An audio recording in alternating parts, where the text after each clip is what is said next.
Hi everyone, thank you for joining in. It feels great to be speaking to all of you and sharing what I have gained through my journey here at Lead Angels.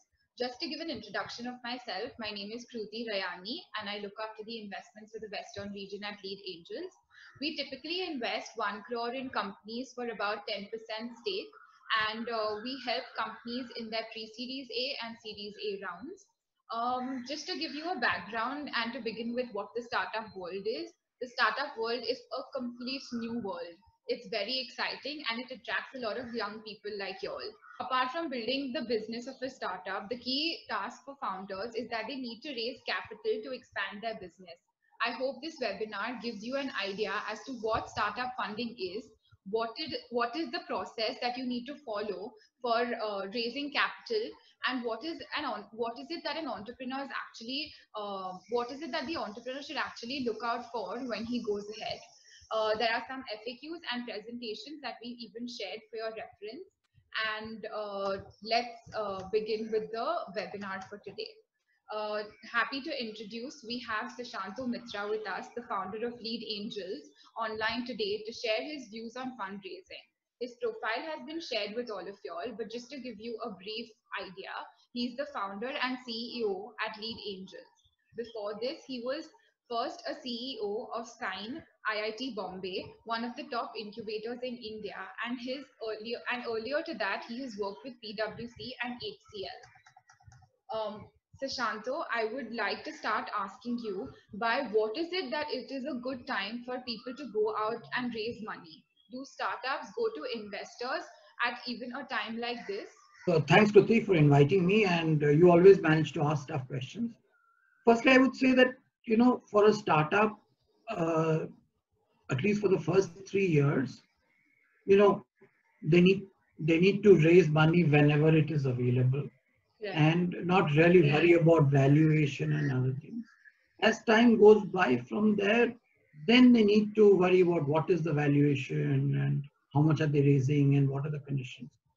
In the beginning, I think startups don't have much of a choice. They have to raise what they. So today, if you're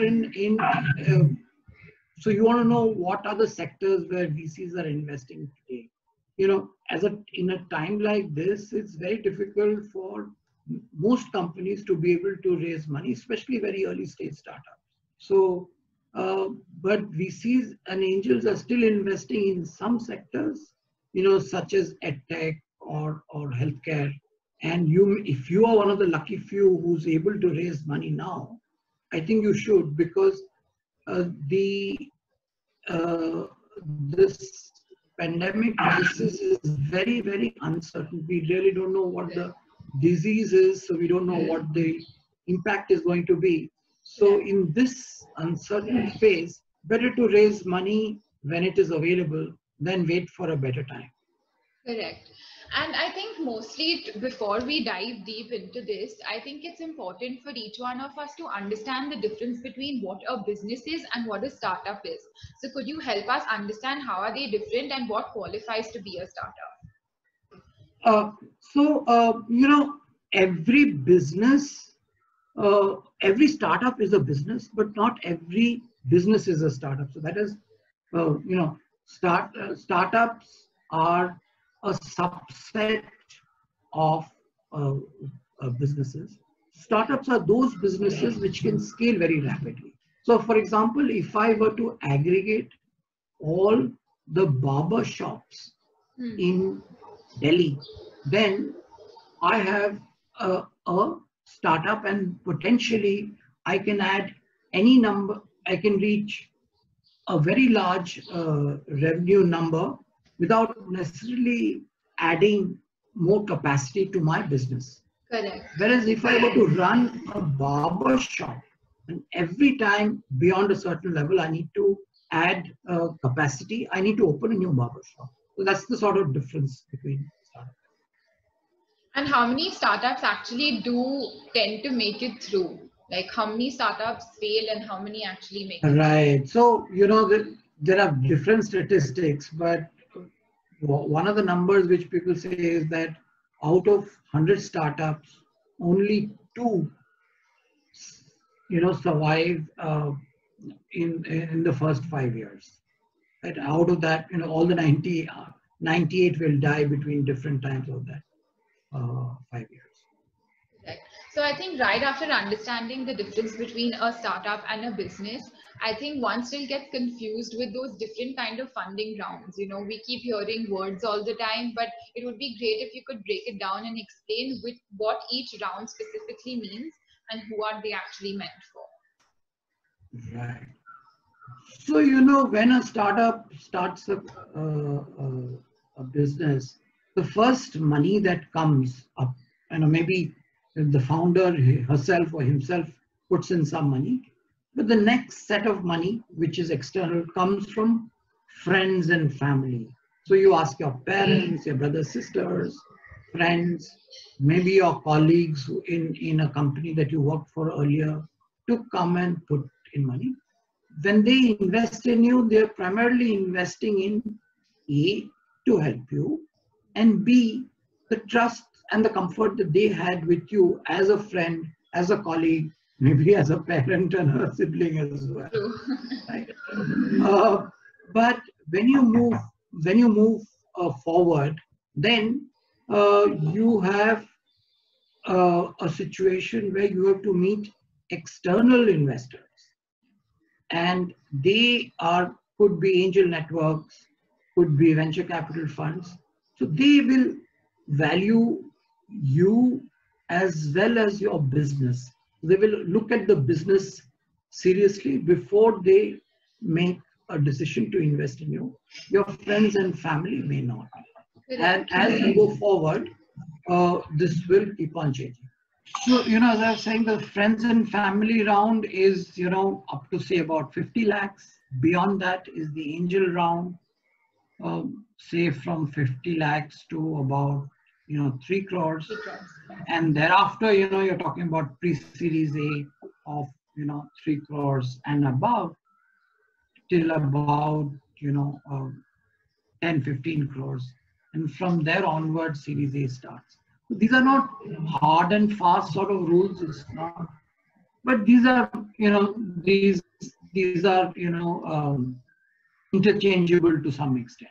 Correct. So basically, from what I understand is that a business, to keep growing, they'll have to keep raising more capital, and they'll have to keep going back either to angel networks or VCs for the same. Now, I think what the question would be that if we go back to angel networks or to VCs, then what is it that we need to be prepared with? What is it that they will first look at and first expect us to know?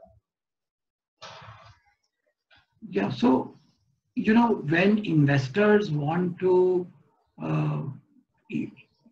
look at a company, they will have to evaluate it. Just any financial investor, whether it's your bank or where you're looking for a loan, or it's equity investments, they will want to make an evaluation of the business to see what is the possible gain that they can make out of investing in the business and what are the associated risks. So typically that gets into what is called a business plan. And given the fact that people have limited amount of time, they ask you to make a sort of business pitch and come and present it to them. Correct. So like I told everyone earlier, the startup world is a complete different world.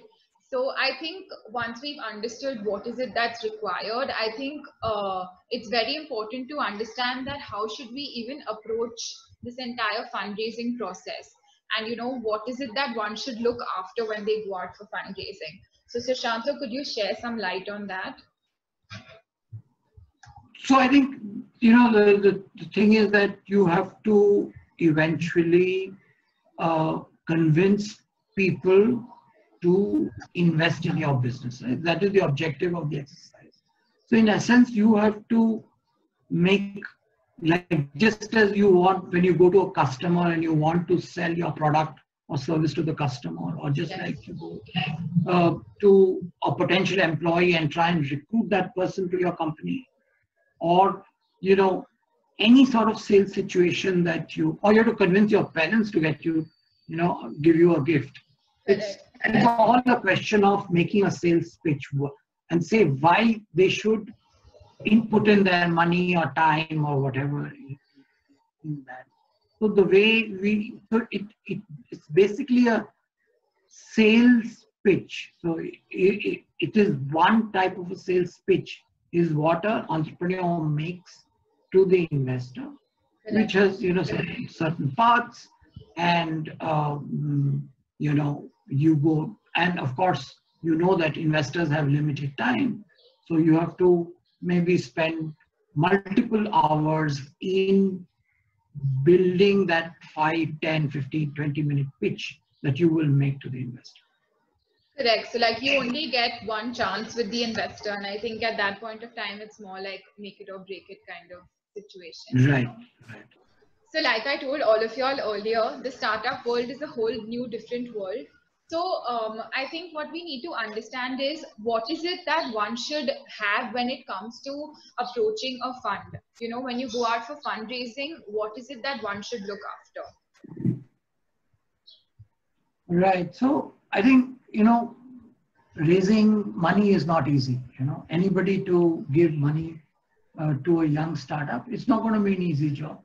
And it's also a long job. So I say it's not like a 100-meter sprint. It's a marathon. It could take, a couple of months. Sometimes it might even take a year for you to raise money. And it's, it's a lonely journey, and it's a long dark run. It's good to know from people who already raised money.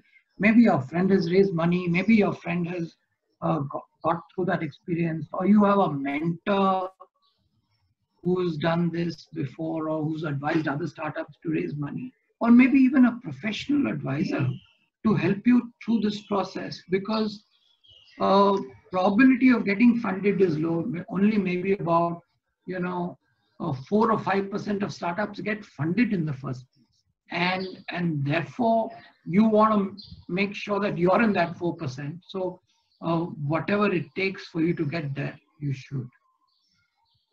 So I think what you're saying is that it's important to take someone's help instead of, going solo on a path like this. Got it. So now I think the next thing that we'll come to is the pitch. I think if I say that, my business is simple and we don't need a pitch deck, I mean, that's not something that's going to be possible, because it's not going to be that you're going to meet someone all the time. And, if I say I'm a techie and I don't know how to make a presentation, that's not going to work either, right? So what is it that one should highlight in this pitch, which is really important?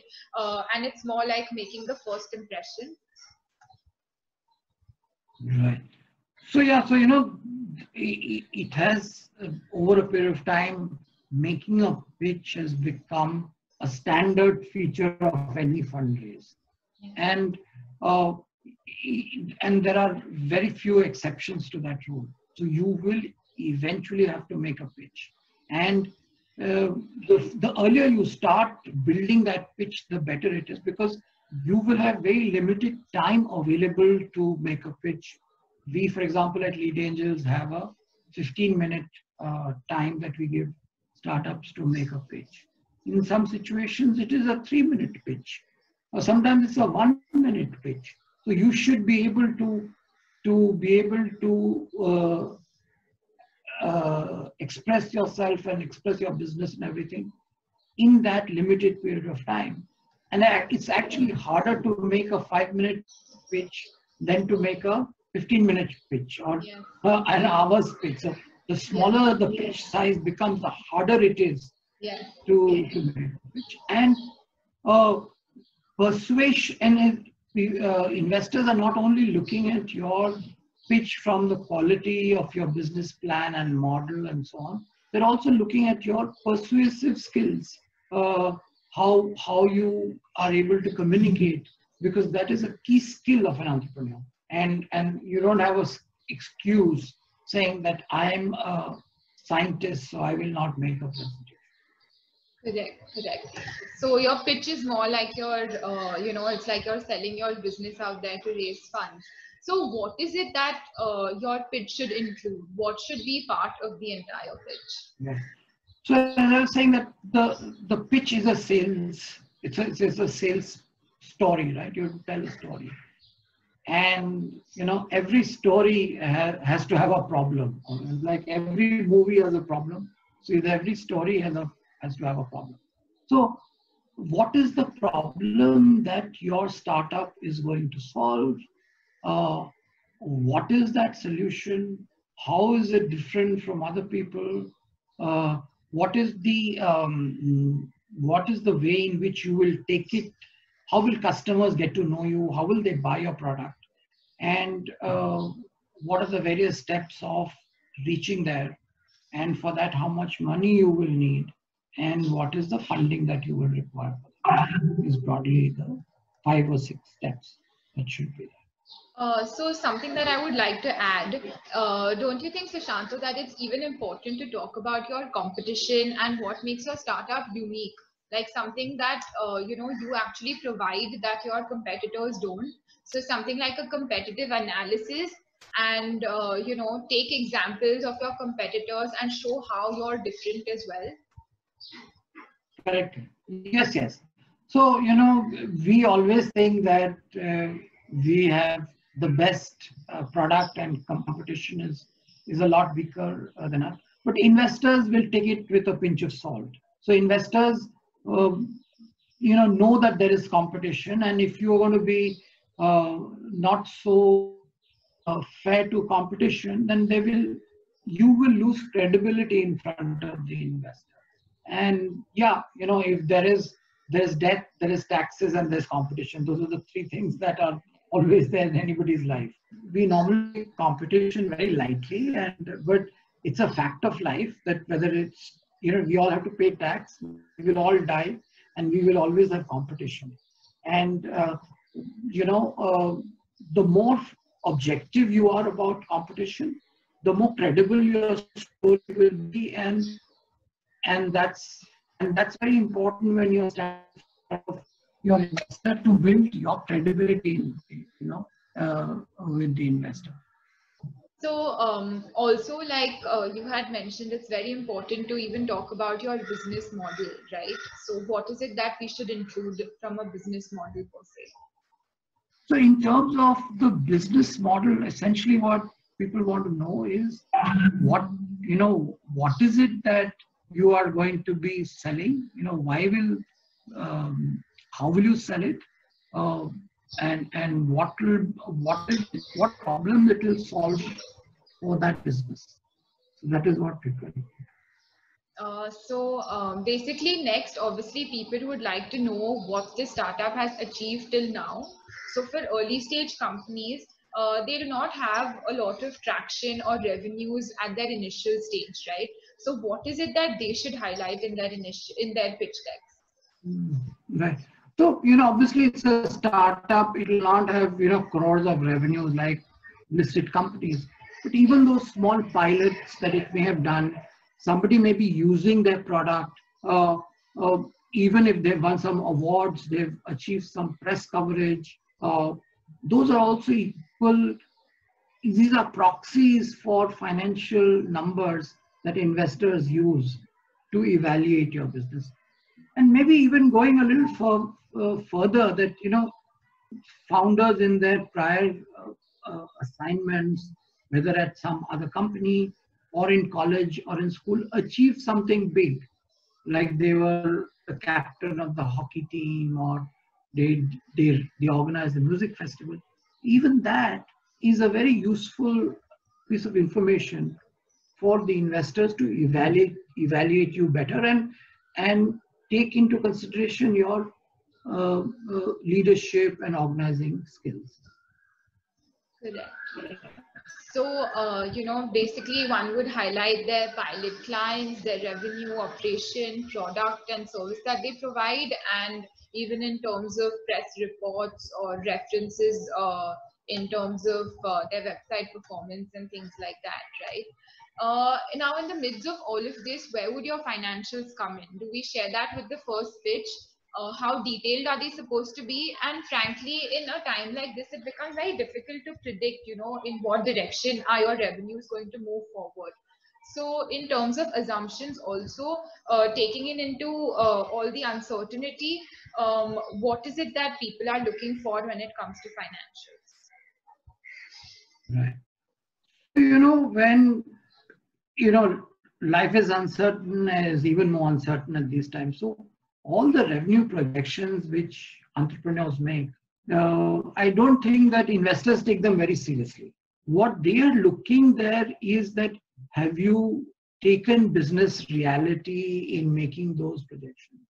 Have you taken the costs seriously? Have you fully appreciated the costs that you will incur? Are those costs real? Those are the things that people are checking for. And not necessarily that they will look at your numbers. Having said that, these projections, if they tell a story that your company will never do more than 5 crores of revenue, then obviously that would disinterest the investor. So you don't be, while people know that you are going to be over optimistic, don't be under conservative in projecting your numbers. Because if you write whatever may be your business, may be profitable or otherwise, but if your revenues are not more than 5 crores in the fifth year, nobody is going to invest in your company. Right? So definitely that's a lot of information that's required, and an entrepreneur really needs to put in a lot of time and effort in preparing his pitch deck, because like we always say, the first impression is the last impression. Sometimes what people even need to do is that they need to take external help from friends in advertising or freelancing professionals who actually prepare pitch decks as well. But the way an entrepreneur can explain his startup, I think no one else can justify the same in terms of making a pitch, right? So I think it's more important for one to take care of a few common mistakes that a startup makes. One is not preparing enough when they go out to seek, the seed or that angel funding round. Starting the whole process of fundraising very late. Like we understood that it's a very long and time consuming process, so it's important to give it enough time. And not only doing basic research in terms of how your pitch should look like, but it's even important to do basic research on who is your right kind of investor. Example, if you're a consumer product, then it's important to go to funds which look at consumer space instead of going to a tech based firm, right? Tech based investor. So things like this is very important that one needs to take care of.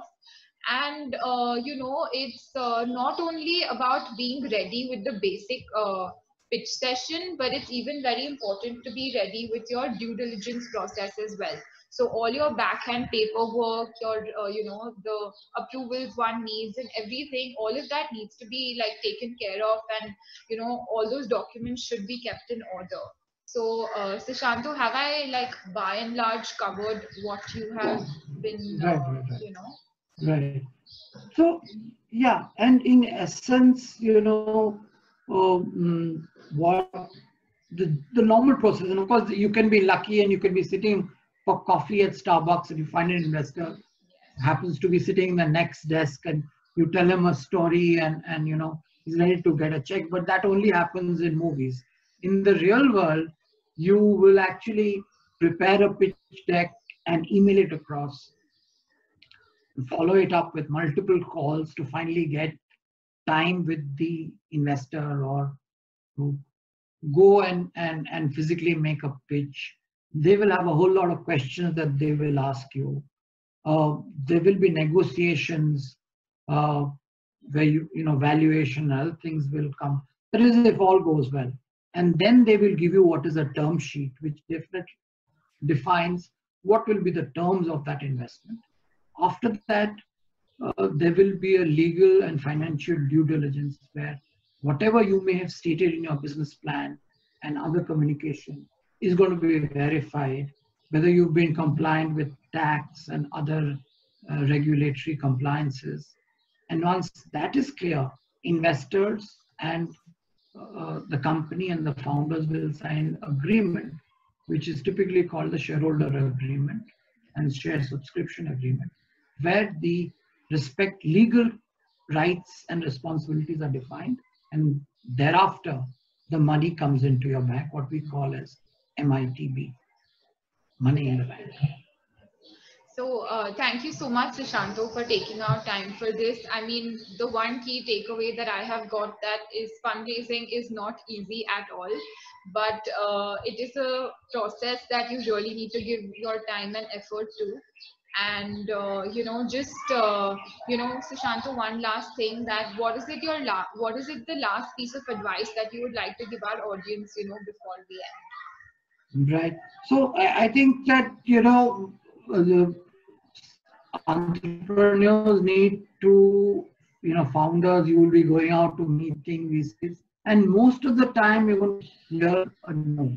So you better get used to hearing no, because even Facebook and Yahoo, and there are countless number of startups who got rejected by a lot of VCs and angels before they raised their first round. So be ready to take that in your stride. And I think be brave, and that's how founders will do well. Okay. Thank you so much. That was really insightful, and hope to have another session with you again. Thank you.